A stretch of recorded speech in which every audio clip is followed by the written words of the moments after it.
How to fix Snapchat.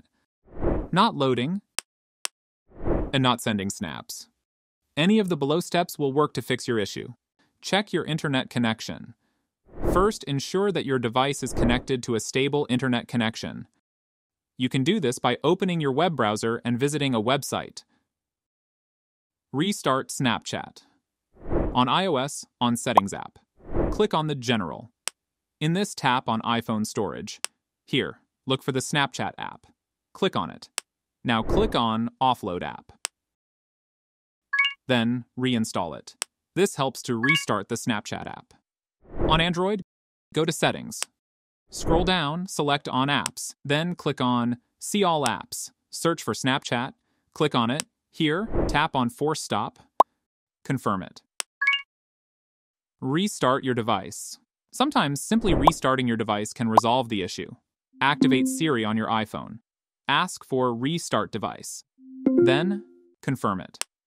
On your Android phone, tap and hold the power button. Select Restart. Check for app updates. Make sure you're using the latest version of Snapchat. Go to the App Store or Google Play Store. Tap on your profile icon at the top right.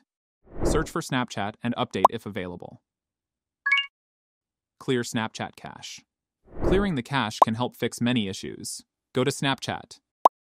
At the top, click on the profile. Then, select Settings. Scroll down, click on Clear Data. Then, select Clear Cache. Tap on Clear. Reopen the app and see if snaps load properly. Reinstall Snapchat. Uninstall Snapchat from your device. Go to the App Store or Google Play Store. Search for Snapchat and reinstall Snapchat. Log in and check if the problem is resolved. Contact Snapchat support. Open Snapchat and go to Settings. Scroll down and tap on I Need Help under Support. Follow the prompts to report your issue to Snapchat. And that's it.